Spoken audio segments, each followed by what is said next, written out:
వార్ద వణికిస్తోంది. తీవ్ర తుపానుగా మారింది. ప్రస్తుతం నెల్లూరుకు తూర్పు ఆగ్నేయంగా 750 కిలోమీటర్ల దూరంలో కేంద్రీకృతమైంది. గంటకు 20 కిలోమీటర్ల వేగంతో దూసుకొస్తోంది. నెల్లూరు మచిలీపట్నం మధ్య తీరం దాటే అవకాశం ఉంది. అయితే తీరానికి సమీపించే కొద్దీ తుపాను బలహీనపడే అవకాశం ఉన్నట్లు తెలుస్తోంది. తుఫాను లేదా తీవ్ర వాయుగుండంగా తీరం దాటవచ్చు. దీని ప్రభావంతో ఎల్లుండి నుంచి కోస్తాలు భారీ నుంచి అతి భారీ వర్షాలు కురిసే అవకాశం ఉంది. తీరంలో గంటకు 60 నుంచి 80 కిలోమీటర్ల వేగంతో గాలులు వీస్తున్నాయి. తీరం దాటే సమయంలో గాలుల తీవ్రత మరింత పెరిగే ఛాన్స్ ఉంది. వేటకు వెళ్లవద్దని మత్స్యకారులను హెచ్చరిస్తున్నారు అధికారులు. పోర్టుల్లో 2వ నెంబర్ ప్రమాద హెచ్చరికలను జారీ చేశారు. వార్ధ ముప్పును సమర్థంగా ఎదుర్కోవడానికి అగ్నిమాపక సిబ్బందితో పాటు ఎన్డీఆర్ఎఫ్ బృందాలు సన్నద్దమవుతున్నాయి. అటు సీఎం చంద్రబాబు నాయుడు అత్యవసర సమీక్షా సమావేశం ఏర్పాటు చేశారు. తీసుకోవాల్సిన జాగ్రత్తలపై అధికారులకు దిశానిర్దేశం చేస్తున్నారు. ప్రస్తుతం అత్యవసర సమావేశంలో ఏపీ సీఎం చంద్రబాబు నాయుడు మాట్లాడుతున్నారు. ఆ లైవ్ చూద్దాం. 80 నుంచి 100 కిలోమీటర్ల స్పీడ్ తో వచ్చే అవకాశం ఉంది. కడపలో అయితే 50 నుంచి 60 కిలోమీటర్లు వచ్చే అవకాశం ఉంది. నెల్లూరు, గుంటూరు, కృష్ణా, కర్నూలు కూడా మోడరేట్ రెయిన్ ఫాల్స్ పడతాయి. 14, 15 కూడా కొద్దిగా వర్షాలు పడే అవకాశం ఉంది. దీన్ని బేస్ చేసుకొని ఇంకొక పక్క వాతావరణ కేంద్రం కూడా మనకు కొంత ఇన్ఫర్మేషన్ ఇచ్చారు. నేను చెప్పింది ఇస్రో ప్రిడిక్షన్స్ ఇవి. ఇది కూడా కొద్దిగా వేరియేషన్ ఉంది కానీ సివియర్ సైక్లోన్ స్టార్మ్ అని, దీనివల్ల ఈక్వల్ గా వారు చెప్పిన దానిపైనే వర్షాలు పడే పరిస్థితి కూడా ఇచ్చారు. ఈరోజు మేము ఇస్రోని ఎక్కువ ఇది చేస్తున్నాం, ఎందుకంటే వారితో ఒక ఎంఓయూ కూడా చేశాం. ఎప్పటికప్పుడు వారితో కూడా పూర్తిగా కోఆర్డినేట్ చేస్తూ ఒక పక్కన ఏదైతే తుఫాన్ ఉందో దీనిపైన, సైక్లోన్ పైన కాన్సన్ట్రేట్ చేసి ముందు చూపుతో ఏం చేయాలి, ప్రిపేర్డ్నెస్ ఎక్కడికెక్కడ నిన్న మొన్న కూడా ప్రిపేర్డ్నెస్ చేయమన్నాం. అన్ని డిపార్ట్మెంట్ని ప్రిపేర్ అవుతున్నాం.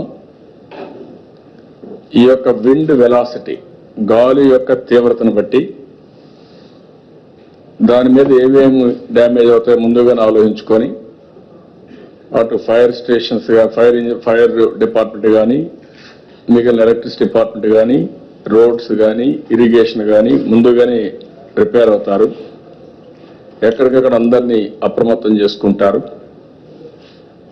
అదే సమయంలో చెరువులు కానీ, అదే మరి అక్కడ ఉండే రిజర్వాయర్స్ కానీ అన్ని కూడా షట్టర్స్ మొదలుకొని, బండ్స్ మొదలుకొని, మైన్ ఇరిగేషన్ ట్యాంక్స్ లో ఎక్కడ ఏ ప్రాబ్లం లేకుండా ముందు జాగ్రత్తతో అవన్నీ కూడా రిపేర్ చేసుకుంటారు.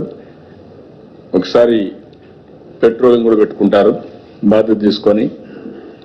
ఎక్కడన్నా రోడ్ల మీద, అదే మరి రైల్వే ట్రాక్ మీద ఎక్కడైతే బ్రిడ్జెస్, కల్వర్ట్స్ ఉంటాయో ఆ కల్వర్ట్స్ లో ప్రాబ్లమ్స్ ఉంటాయి కూడా అవి కూడా ఇప్పటి నుంచి క్లీనింగ్ చేసుకుంటే వాటర్ ఫ్రీగా పోవడానికి కూడా చేసుకుంటాం. వర్షపు నీరుని భూగర్భ జలాలుగా మార్చే ప్రయత్నం పెద్ద ఎత్తున చేశాం.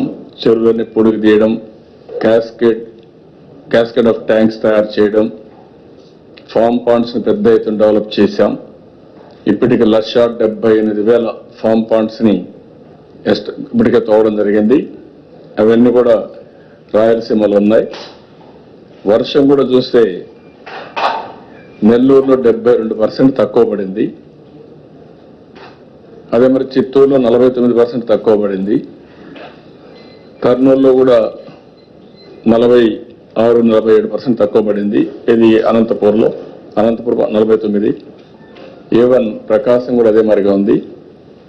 ఈ 4 జిల్లాల్లో ఈ వర్షాన్ని కూడా భూగర్భ జలాలుగా మార్చుకోవడానికి ముందుగానే ప్రణాళిక కూడా తయారు చేసుకోమని చెప్పి ఆదేశాలు ఇచ్చాం. అదే మరి నిన్న నేను ఆర్బీఐతో మాట్లాడి ఒక 1,400 కోట్ల రూపాయల డబ్బులు కూడా, నగదు కూడా రిలీజ్ చేయించాం. ఈ యొక్క సైక్లోన్ వచ్చే దీనిపై దృష్టిలో పెట్టుకొని అవి కూడా డబ్బులు వచ్చాయి. అన్ని కరెన్సీ చెస్ట్లు కూడా పంపించాం. అదే మరి సివిల్ సప్లైస్ కూడా అలర్ట్ చేశాం, ఎక్కడికక్కడ స్టాక్స్ అన్ని పెట్టుకోమని. అన్ని విధాలు అదే మరిగా అందరినీ కూడా అలర్ట్ చేసి అన్ని విధాల దీన్ని ఎదుర్కోవడానికి సమాయత్తం అయ్యాం. అంతా రెడీనెస్ కూడా తయారు చేశాం. ఈరోజు ఉదయం కూడా చెప్పాను, నిన్న ఉదయం చెప్పాను. ఇప్పుడు కూడా ఒకసారి ఈ 4 జిల్లా కలెక్టర్స్ ని అప్రమత్తం చేశాం. రాత్రికి మళ్ళీ ఈరోజు సాయంత్రం కూడా ఒకసారి రీడింగ్ కూడా చూసాం. రేపు మార్నింగ్ కూడా మళ్ళీ ఒకసారి వచ్చిన రీడింగ్ చూస్తాం.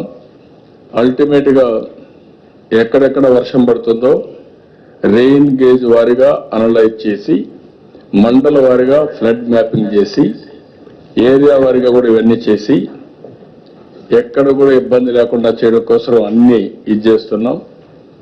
4 జిల్లాలకి 4 IAS ఆఫీసర్లు పంపిస్తున్నాం. NDRF టీమ్స్ కూడా 4 టీముల్ని యాక్టివేట్ చేశాం. అన్ని జిల్లాల్లో కంట్రోల్ రూమ్స్ పెట్టాం. ఇక్కడ కూడా కంట్రోల్ రూమ్ ని యాక్టివేట్ చేశాం. అందరూ కూడా ఎప్పటికప్పుడు అప్రమత్తంగా ఉండి ఎవరికి ఏ ఇబ్బంది లేకుండా ఏ నిర్ణయాలు తీసుకొని రియల్ టైంలో వాళ్ళందరికీ కమ్యూనికేట్ చేస్తారు. అదే మరి ఇది ఒక డైనమిక్ సిచ్యువేషన్ కాబట్టి రియల్ టైంలో ఇన్ఫర్మేషన్ కూడా తెప్పించుకొని జిల్లా లెవెల్లో కలెక్టర్స్ కూడా ఎక్కడికక్కడ పబ్లిసిటీ కూడా ఇవ్వడం, ప్రెస్ కార్డు పెట్టడం, ఎక్కడ ఎవరికి కూడా కన్ఫ్యూజన్ లేకుండా అందరికి కూడా సమాచారం అందుబాటులో పెట్టే పరిస్థితి తీసుకొస్తాం. ఇది బ్రీఫ్గా. ఎప్పటికప్పుడు మేము కూడా మార్నింగ్, మధ్యాహ్నం, సాయంత్రం బులెటిన్స్ కూడా మీకు రిలీజ్ చేస్తాం. దాంతో సమానంగా మళ్ళా మీకు ఇది కూడా ఒక ఇస్రో నుంచి వచ్చినట్టు కానీ ఇవి కూడా మీకు ఎప్పటికప్పుడు రిలీజ్ చేస్తాం. సో దట్ ఆ రిపోర్ట్ బేస్ చేసుకుంటే మీకు ఐడియా వస్తుంది. ఆ ఇన్ఫర్మేషన్ కూడా మీరు ఎప్పటికప్పుడు ప్రజలకు చేరవేస్తూ ఉంటే ఈజీ అవుతుంది. ఇది బ్రీఫ్గా. ఇస్రో తోటి ఎటువంటి ఎంఓయూ చేసుకోవటం జరిగింది? ఇస్రోతో ఒక వాళ్ళకుండే వాళ్ళ టెక్నాలజీనే కాకుండా ప్రపంచంలో బెస్ట్ ఏజెన్సీస్ ఏవైతే ఉన్నాయో వాళ్ళందరితో వర్కౌట్ చేసి ఈ యొక్క ఫోర్కాస్టింగ్ మోడల్ ఎన్ని రోజుల్లో తుఫాన్ని ట్రాకింగ్ చేసే అవకాశం ఉంది. సముద్రంలో ఒక తుఫాన్ ఏర్పడిందంటే ఎన్ని రోజుల్లో స్టార్మ్ ఏర్పడుతుంది, అక్కడి నుంచి ఏ డైరెక్షన్ లో స్టార్ట్ అవుతుంది, ఎప్పుడు స్టార్ట్ అవుతుంది, అక్కడి నుంచి ట్రాకింగ్ ఏ డైరెక్షన్ లో మూవ్ అవుతా ఉంది, ఎంత తీవ్రతతో ఉంది, ఎప్పుడు ఇది ల్యాండ్ మీదకి వస్తుంది, ల్యాండ్ మీదకి వచ్చినప్పుడు ఎప్పటికప్పుడు ఎంత విండ్ స్పీడ్ ఉంది, ఎంత సివియర్ గా ఉంది, విండ్ మీదకి వచ్చినప్పుడు ఎంత విండ్ కెపాసిటీతో తీవ్రతతో వస్తుంది, ఎంత డ్యామేజ్ జరుగుతుంది, ఎక్కడెక్కడ ఎంత వర్షం పడుతుంది, ఆ వర్షాన్ని బేస్ చేసుకుని ఏ టైంలో పడుతుంది, ఏ ప్రాంతంలో ఏ టైంలో వర్షం పడుతుంది, అవన్నీ తీసుకొని ముందుగానే ప్రిపేర్నెస్ చేసుకుంటాం. అదే మరి ఏదైనా ఉంటే మళ్ళీ అయిన తర్వాత ఒకసారి రివ్యూ చేసుకుంటాం. ఎంత వర్షం పడింది, ఎంత వర్షం చెప్పారు, ఏ సమయంలో చెప్పింది, ఎంత పర్సెంటేజ్ పర్ఫెక్షన్ ఉంది, వాస్తవానికి దగ్గరగా ఏ టైంలో చెప్పింది ఉండిందంటే దాన్ని బేస్ చేసుకొని భవిష్యత్తులో కూడా ఇంకొంచెం పర్ఫెక్షన్ గా తీసుకెళ్తాం. భారతదేశంలో మన రాష్ట్రంలో ఎక్కువ తుఫాన్లు వచ్చే అవకాశం ఉంటుంది. ఎందుకంటే మనకు తీర ప్రాంతం ఉండడం ఒకటి, ఈస్ట్ కోస్ట్ కొన్ని మనకున్నాయి, సముద్రం మనకు ఒక అడ్వాంటేజ్. అదే సమయంలో సముద్రం వల్ల ఇబ్బందులు కూడా ఉంటాయి. ఎప్పటికప్పుడు అప్రమత్తంగా ఉండాలి మనం.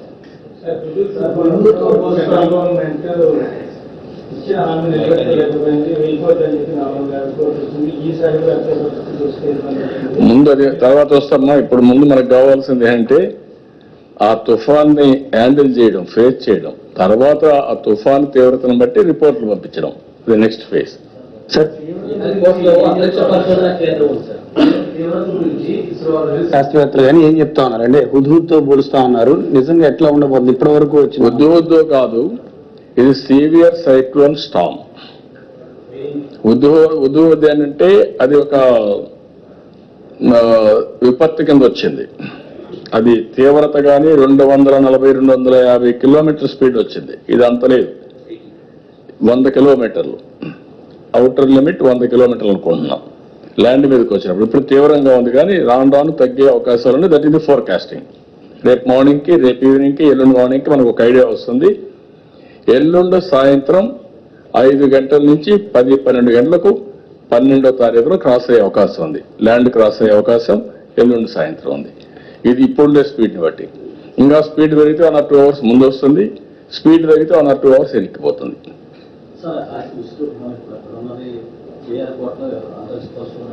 దాని నుంచే మనం తీసుకుంటున్నాం. ఉంది సార్. ఎందుకంటే అంత గాలు అవన్నీ వచ్చినప్పుడు దానికి ప్రత్యేకమైన చర్యలు అవన్నీ తీసుకున్నాం, ఎస్డిఆర్ఎఫ్ పంపించాం, వాళ్ళు అన్ని ప్రొటెక్షన్స్ పెట్టుకున్నారు, అవన్నీ చేస్తారు. రేడార్ వచ్చి మచిలీపట్నం అండ్ చెన్నై, ఈ రేడార్ నుంచి వస్తుంది మనకి ఇన్ఫర్మేషన్. ఈ రెండే మనకి ఎప్పటికప్పుడు ఇన్ఫర్మేషన్ ఇవ్వాలి. క్రాసింగ్, మూవ్మెంట్ అవన్నీ వాళ్ళు ఇస్తారు. వీళ్ళు సెటిలైట్ ద్వారా వచ్చే ఇది తీసుకొని ప్రపంచంలో ఉండే బెస్ట్ ఏజెన్సీస్ ద్వారా అనలిటికల్ గా చేసి మనకి ఇన్ఫర్మేషన్ ఇస్తున్నారు. ఇది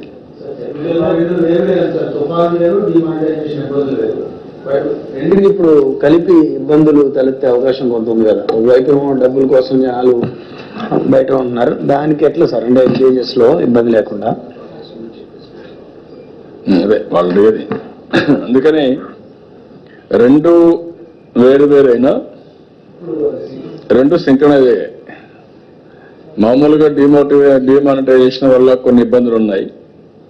అదే సమయంలో మనకు వచ్చిన తుఫాన్ ఇంకా యాడ్ అవుతుంది, అంటే వాళ్ళ బాధ పెరిగే అవకాశం ఉంటుంది. అందుకే ముందు జాగ్రత్తగా నేను నిన్నే చెప్పి డబ్బులు తీసుకోమన్నాం. ఆల్ కలెక్టర్స్ చెప్పి డబ్బులు డ్రా చేసుకోమన్నాం. మినిమం ఎక్స్పెండిచర్కి అది డ్రా చేస్తారు. అదే మరి ఎక్కడికక్కడ రేపు మన రీహాబిలిటేషన్ లేకుంటే డబ్బులు ఇవ్వాలంటే అవన్నీ ఏం చేయాలో ఎప్పటికప్పుడు వర్కౌట్ చేసి అవి కూడా డ్రా చేస్తాం. అదే మరిగా 3 వచ్చాయి, 3 రోజులు హాలిడేలు కూడా వచ్చాయి. Saturday, Sunday, Monday holidays, demonetisation effect, నోట్ల రద్దు, ఇంకొక పక్కన తుఫాను, ఈ 3 కూడా సింక్రనైజ్ అయినాయి. కాబట్టి ఈ రోజు, రేపు, ఎల్లుండి సాయంత్రం ఇది క్రాస్ అవుతుంది. నెక్స్ట్ డే మళ్ళీ బ్యాంకులు ఉంటాయి. దాన్ని బట్టి ఇప్పుడు కావాల్సిన డబ్బులు, ఎమర్జెన్సీ ఎక్స్పెండిచర్ అన్ని డ్రా చేసుకోమన్నాం.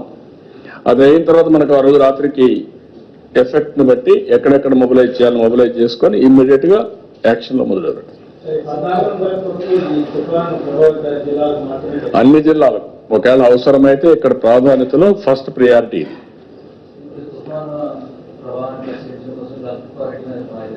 ఏమిటది? అందుకే క్యాన్సిల్ చేసుకున్నాను. మానిటరింగ్ చేయడానికి క్యాన్సిల్ చేసుకున్నాను. ఎందుకంటే సీరియస్ గా ఉన్నప్పుడు మనం కావాలంటే ఇంకొకసారి పోవచ్చు, ఇది కరెక్ట్ టైం కాదని క్యాన్సిల్ చేశాను, వాయిదా వేసుకున్నాను. లాస్ట్ 7 months బ్యాక్ నెల్లూరు దగ్గర వచ్చిన సైక్లోన్ అప్పుడు మీరు స్వయంగా విజిట్ చేసి అక్కడ మొత్తానికి ఎక్కడైతే నెల్లూరు మచిలీపట్నం మధ్య వార్ధ తుపాను తీరం దాటే అవకాశం ఉందని, అలాగే ప్రధాన పోర్టులో 2వ నెంబర్ ప్రమాద హెచ్చరిక జారీ చేశామని, అలాగే ఏపీ సీఎం చంద్రబాబు నాయుడు అత్యవసర సమావేశాన్ని ఏర్పాటు చేశారు. అలాగే దీర్ఘకాలిక ప్రణాళిక, రాబోయే విపత్తును ఎదుర్కొనేందుకు అధికారులను అలర్ట్ చేశారు. ఇది ప్రెస్ మీట్